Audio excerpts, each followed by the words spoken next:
में समय पे काम करने का महत्व सब किसान समझते हैं। अच्छा, अगर समय पे काम नहीं करो तो क्या होता है? नुकसान ही होगा। कितना नुकसान होगा? यानी अगर समय पे कोई काम नहीं करो, अगर एक फसल की उम्र कितनी होती है? 4 महीने, 5 महीने, ठीक है। अगर बगीचा है तो उसकी उम्र ज़्यादा होती है, बगीचे की बात करेंगे तो। लेकिन अगर 5 महीने में से उसकी अगर 1 महीना बेकार चला गया बीमारी में या किसी कीड़े के आक्रमण के कारण, तो वो फिर उसकी वापस नहीं हो सकता समय। तो इसलिए जितना भी समय खेती में काम करने का है, उसमें खास बात यह है कि आप protection is better than cure, यानी आप उसका समाधान पहले करो। आप निदान के लिए काम करना बीमारी आने के बाद में, अगर काम करेंगे तो आपको उसका पूरा फायदा नहीं मिलेगा। जितना जो खर्चा आप करते हैं उसका पूरा फायदा नहीं मिलेगा। तो अब सबसे आप शुरुआत करते हैं लहसुन के उत्पादन से, यानी आपकी लहसुन का उत्पादन कैसे बढ़ा सकते हैं अपन, ठीक है। तो एक तो आपको मालूम है नाइट्रोजन, स्फूर, पोटाश सब जानते हैं। एक तो अपन नाइट्रोजन, स्फूर और पोटाश सब जानते हैं किसान लोग। सर यूरिया, नाइट्रोजन नाइट्रोजन का मतलब क्या? यूरिया। और पोटाश का मतलब? पोटाश का मतलब पोटाश है ना। और फास्फोरस का मतलब डीएपी। डीएपी है ना। डीएपी में क्या होता है? नाइट्रोजन भी होता है और फास्फोरस भी होता है। और म्यूरेट ऑफ पोटाश में 60% पोटाश होता है और यूरिया में 45% नाइट्रोजन होता है, ठीक है ना। लेकिन लहसुन, प्याज या सभी फसलों में, क्योंकि हम कितने सालों से फसलें उगा रहे हैं, आप भी 50 साल से खेती होती होगी, यहाँ ज़्यादा सालों से होती होगी। हाँ, लहसुन की 10-20 साल से चालू हुई, पहले नहीं थी। 10-20 साल से चालू हुई है। तो लगातार हम सब तत्वों को निकालते हैं। सल्फर भी निकालते हैं। सल्फर का नाम सुना आपने? गंधक। बिना गंधक के प्याज, लहसुन, सरसों, ये सारी फसलें, इनकी पैदावार अच्छी नहीं होती। तो एनपीके के बाद में सल्फर जो है चौथा महत्वपूर्ण तत्व हो गया। अब आपको सल्फर की पूर्ति कैसे करना है इसके बारे में बाद में बात करेंगे, है ना। तो सल्फर की पूर्ति प्याज में, लहसुन में और अन्य सभी फसलों में, गेहूं में, मक्का में, सोयाबीन में अनिवार्य रूप से इसलिए करना पड़ रही है कि जो हम अभी नाइट्रोजन, स्फूर और पोटाश के लिए जो फर्टिलाइजर यूज करते हैं उसमें सल्फर तत्व बाहर हो जाता है, सल्फर नहीं रहता है। तो सल्फर हर साल 1 किलो नाइट्रोजन हम यूज करते हैं तो करीब 8 ग्राम सल्फर का भी यूज करते हैं। तो धीरे धीरे करके हमने सल्फर को खत्म कर लिया है जमीनों से। अगर आप सल्फर की पूर्ति नहीं करेंगे तो उत्पादन आपका कम हो जाएगा, गुणवत्ता भी आपकी कम हो जाएगी। इसके साथ में जो आवश्यक तत्वों की सूची है वो ये है कि तांबे का नाम सुना आपने? तांबा, लोहा, जस्ता,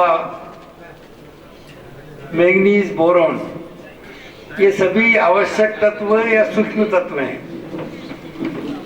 तो एक तो आवश्यक तत्वों की डेफिनेशन, यानी बीज अपन बोते हैं तो बीज से बीज बनता है। जब बीज से बीज बनता है तो इस सारी प्रक्रिया को पूरा करने के लिए 16 तत्वों की जरूरत पड़ती है। नाइट्रोजन, स्फूर, पोटाश, तांबा, लोहा, जस्ता, manganese, boron, magnesium, cobalt, molybdenum आदि तत्वों की आवश्यकता होती है। और ये तत्व जब पूरे मिलते हैं तभी आपकी फसल की गुणवत्ता, फसल की क्वालिटी अच्छी होती है। आवश्यक सभी तत्व की पूर्ति करने के लिए हमने एक कॉम्बो पैक बनाया है। कॉम्बो पैक में कौन कौन से तत्व हैं? इसमें सारे तत्वों का समावेश किया गया है। खोल के दिखा सकते हो यार? हाँ, खोल के दिखा दो। ये बोरोन है की कमी हिंदुस्तान की 80% जमीनों में जस्ते की कमी, सब जहाँ जहाँ आप जस्ता डालेंगे तो उसकी गुणवत्ता, उसकी क्वांटिटी, क्वालिटी और पैदावार में उसका बहुत ही अच्छा असर पड़ता है।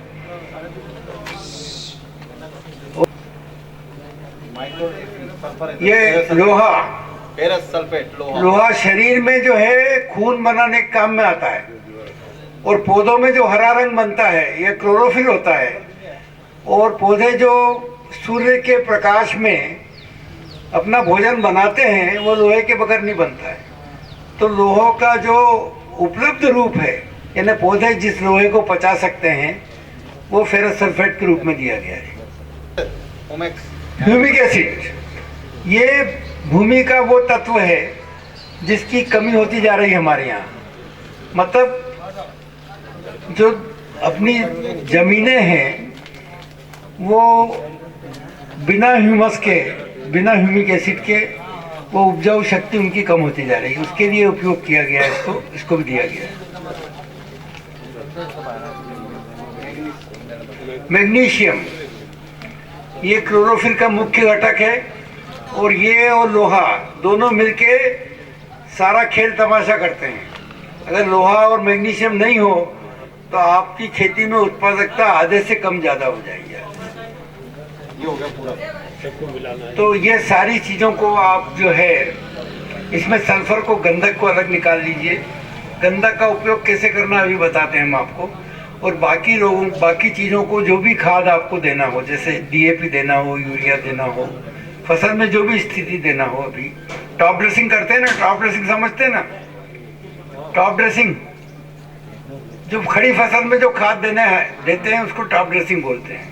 तो खड़ी फसल में जब खाद देने की आपको, जब डीएपी देना हो या यूरिया देना हो, तो उसके साथ मिला के बाकी सब चीज़ों को मिला लें, गंधक को अलग रखें। गंधक को कैसे देना है ये हम बताते हैं आपको। जैसे अपन यूरिया डालते हैं खेतों में, तो कई बार क्या होता है कि जैसे अपन ने खेत में डाल दिया, उसके बाद में क्या होता है कि अपन पानी नहीं पिला पाते हैं। मान लो 2 घंटे बाद, 4 घंटे बाद में पानी आया, भाई जरूरी नहीं कि लाइट टाइम पे आ ही जाए, कई बार होता भी है, तो वो यूरिया पड़ी रहती है। अब यूरिया क्या होता है कि यूरिया अगर आप 1 घंटे के लिए धूप में रख दोगे, 1 किलो यूरिया अगर आपने रख दी, तो वो 800 ग्राम रह जाएगी, 200 ग्राम आपकी यूरिया उड़ जाएगी। सबसे बेस्ट है तो एक तो हमारे जो कॉम्बी पैक में भी है हमारे पास में जिंक, जो मोनो जिंक 33% आपको बताया मैंने, उसकी कोटिंग भी हो रही है आपको। दूसरी अभी सर बताएंगे आपको कि इसके अंदर सल्फर और यूरिया की जो कोटिंग हो गई, तो ये मान लो जबरदस्त परिणाम मिलेंगे आपको। आपकी यूरिया अगर वो मिलाने के बाद में अगर आपने खेत में डलवा दी, 4 घंटे बाद, 6 घंटे बाद भी अगर पानी पिला रहे हैं आप, तो यूरिया वो की वही रहेगी, आपका परिणाम पूरा मिलेगा। आपका पैसा भी व्यर्थ नहीं जाएगा और यूरिया भी आपकी बह नहीं पाएगी। लीचिंग होती है कई बार, यूरिया जो होती है लीचिंग होती है। लीचिंग का मतलब जैसे यूरिया पानी डाला और 3 से 4 इंच जड़ होती है, उससे नीचे यूरिया चले जाएगा तो फिर काम नहीं करेगा। आधा यूरिया काम आया, आधा नहीं हुआ। तो इसी के बारे में सर आपसे पूरा चर्चा करके बताएंगे। ये अपन देखेंगे कोटिंग कैसे होता है, लेकिन आप समझ लो इसका महत्व क्या है, इसका फायदा क्या है। तो सल्फर को 100 किलो यूरिया आप एक त्रिपाल पे बिछा लीजिए, ढेर कर लीजिए, उसके ऊपर 500 मिलीलीटर ट्रेसान। तो ट्रेसान में होता क्या है ये भी समझ लो। ट्रेसान में एक ट्राइकोंट्रोनॉल नाम का पौध वृद्धि रसायन होता है जो पौधों की बढ़वा। ट्रेसान में ट्राइकोंट्रोनॉल होता है जो कि पौधों के में उत्प्रेरक का काम करता है और यूरिया और सल्फर का खास मित्र है। यूरिया, सल्फर और ट्रेसान का संयोग जो है, अगर कोई दवा कंपनी आपको मिला के बना के देगी तो जो आप खुद बनाएंगे उससे 4 गुने पैसे खर्च होंगे आपके। 4 गुने पैसे खर्च होंगे। आपको ये तरकीब बता रहे हैं खुद करने की, तो ये क्रिया आप खुद करेंगे। और हमारी YouTube चैनल है, उसके ऊपर भी हमको यूरिया सल्फर कोटिंग के बारे में दिया गया है, वो आप ज़रूर देखें। और अभी प्रयोग करके आपको बताएंगे। तो अब क्या हो गया कि 100 किलो यूरिया पर 500 मिलीलीटर ट्रेसान का ऊपर इस बॉटल में 2 छेद कर देंगे, एक छोटा एक बड़ा। बड़े छेद से उसके ऊपर टपका के ट्रेसान उसको डाल के हाथ से मिला देंगे, तो यूरिया के जितने भी कण हैं उसके ऊपर ट्रेसान लग जाएगा। अब हम उसको 100 किलो यूरिया के लिए 5 किलो वेटेबल सल्फर, घुलनशील सल्फर, घुलनशील सल्फर का पैकेट बताना यार के साथ। ये घुलनशील सल्फर, ये हमने क्यों चयन किया? सल्फर कितने प्रकार के आते हैं आपको मालूम है? एक तो WDG आता है, सुना होगा ना, दानेदार सल्फर। एक दाल जैसा आता है। एक सल्फर डस्ट भी आती है 85% वाली। और उसके बाद में घुलनशील सल्फर आता है। एक माइक्रोसल 20 आता है 20% का, वो तरल है, उसको बाद में बताएंगे आपको उसको वो क्या होता है, कैसे होता है। तो ये जो घुलनशील सल्फर है हमारे पास में, ये पानी में घुल जाता है। और सल्फर की एक खासियत है कि जब तक पानी में सल्फर नहीं घुलेगा तो पौधों के काम नहीं आएगा, है ना। ये बात मैं सिर्फ आपको इसलिए कह रहा हूँ कि आप सोचो समझो और खुद का निर्णय खुद करो और सही समय पे सही चीज़ का उपयोग करो। अभी कूचे बनने की स्थिति गेहूं की सबसे इम्पोर्टेंट स्थिति है अभी। हाँ, अभी कूचे बनने के समय बाली में दानों की संख्या तय हो जाती है। कितने बारे दाने बनेंगे, कितनी उमियाँ बनेगी, एक दाने से कितनी उमी बनेगी, कितने कूचे बनेंगे, ये सब अभी तय होता है। तो ये जो है क्रिटिकल स्टेज है, गेहूं की सबसे अच्छी अवस्था है जब आपको खाद और पानी का भरपूर उपयोग करना चाहिए। जो अभी खाद और पानी का भरपूर उपयोग करेंगे उनके यहाँ 10 कुंटल प्रति हेक्टर का उत्पादन बढ़ना आसान काम है। आज गेहूं का भाव कम से कम 2,500 तो है ना। तो एक हेक्टर में 10-20 हजार रुपए से कम का फायदा आपको नहीं होगा। और आप कितना खर्च करेंगे? उसके मुकाबले बहुत कम खर्च करेंगे। इसलिए जो भी काम करें आप ये देखें कि उसमें आप कितनी लागत आ रही है और कितना फायदा हो रहा है, और करना चाहिए कि नहीं करना चाहिए। हम कहते हैं जो आपको अच्छा लगे वही करिए। तो ये देखिए आप, ये क्या गार्लिक स्पेशल। लहसुन में जब बीमारी आती है ना तो उसकी रोकथाम कोई नहीं कर पाता। फिर एक बार कर पाते हैं क्या? 2 चीजें आती है, एक तो बीमारी आती है और एक थ्रिप्स आते हैं। थ्रिप्स आते हैं ना, थ्रिप्स भी खतरनाक आते हैं। तो दोनों की रोकथाम करना जरूरी है। तो माइक्रोन स्पेशल आपकी सारी बीमारियों की रोकथाम करेगा।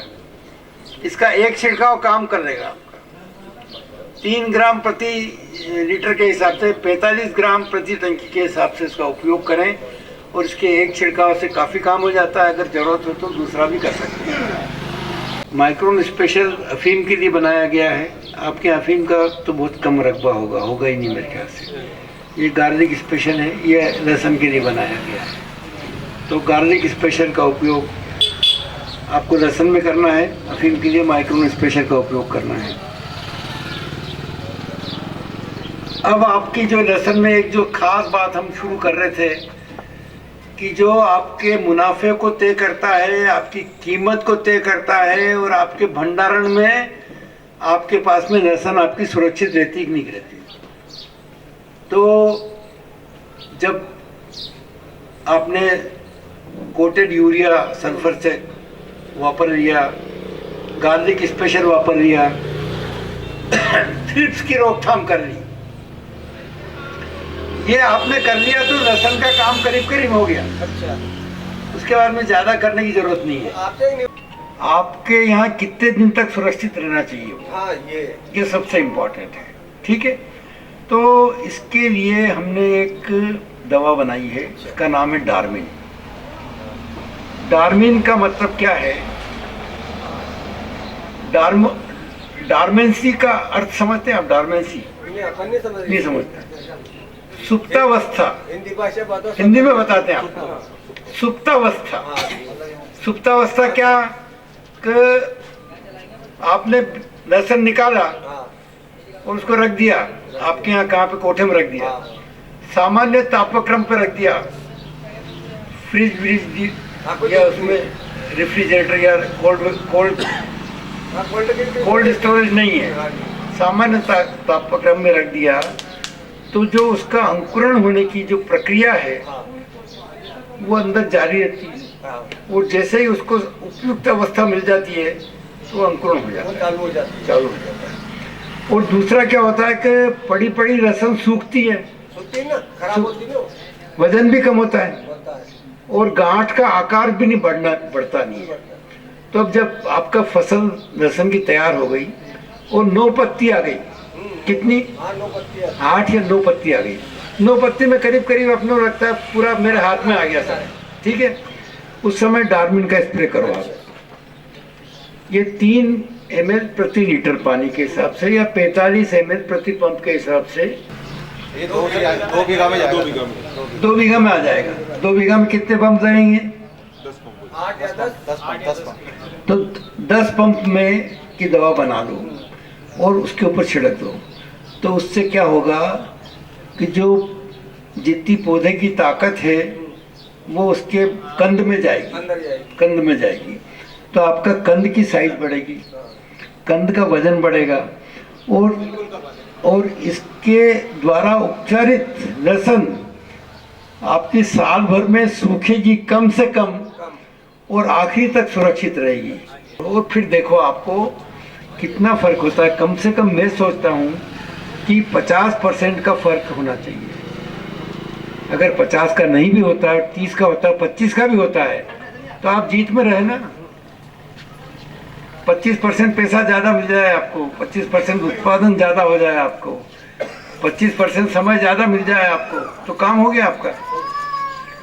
तो ये आपको ये परीक्षित है, इसको ट्रस्टेड है, विश्वसनीय है और ये गारंटेड है। संतरा उगाने वाले या बगीचा लगाने वाले जितने किसान यहाँ मौजूद हैं, मैं समझता हूँ कि वो सारे अपने काम में माहिर हैं, अपना काम ठीक से समझते हैं, इसीलिए इतने वर्षों से ये खेती हो रही है यहाँ पे। लेकिन उसमें कमी क्या है हम उसी की बात करेंगे। जो आप जानते हैं वो तो आप जानते ही हैं, आपको क्या जानना है। अब ये एक आर्चर्ड स्पेशल बताना नहीं, ये बगीचों के लिए एक सूक्ष्म तत्वों का आदर्श मिश्रण है। इसको आगे पीछे करके बताओ।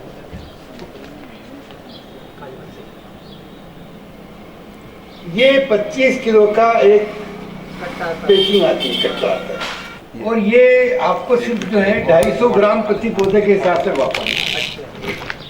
इसमें आपको जस्ता भी मिलेगा, तांबा भी मिलेगा, कोबाल्ट भी मिलेगा, मॉलिब्डेनम भी मिलेगा, मैग्नीज भी मिलेगा, है ना, सल्फर भी मिलेगा। ये सारे तत्वों का आदर्श मिश्रण है जो संतरों और बगीचे, बाग बगीचों के लिए स्पेशल बनाया गया है। इसके प्रति पौधे के हिसाब से आपको 250 ग्राम वापरना है, एक ही समय वापरना साल भर में। एक बार आप देंगे तो साल भर आपका काम करेगा। गड्ढे कर दो आप, और उसमें ये आर्चर्ड स्पेशल, इसके साथ में अमोनियम सल्फेट, पोटाश दोनों मिला दो। अमोनियम सल्फेट इसलिए बता रहा हूँ मैं कि अमोनियम सल्फेट का उपयोग करने से पौधे ज़्यादा तंदुरुस्त रहते हैं बनिस्बत की नाइट्रोजन, यूरिया की। और यूरिया की नाइट्रोजन जल्दी समाप्त हो जाती है, जल्दी उड़ जाती है, लेकिन अमोनियम सल्फेट की नाइट्रोजन स्थायी रहती है, ज़्यादा अच्छा काम करती है। तो इनका करीब करीब आपका ये अब 250 ग्राम ये हो गया, 700, 600, 700 ग्राम दूसरे खाद मिला के मिश्रण बना दो आप। और अगर उसके साथ में थोड़ा कंपोस्ट हो आपके पास में, अच्छा तैयार कंपोस्ट, वो भी डाल दो। और वो जो गड्ढा आपने तैयार किया है उसमें भर दो आप, उसको पैक कर दो, पैक कर दो। अब जब जब पानी देंगे तब जितना पौधा अपनी जरूरत के हिसाब से उसमें से तत्व लेता रहेगा। अच्छा, मतलब वो पौधों के लिए परमानेंट खाद का सोर्स हो गया।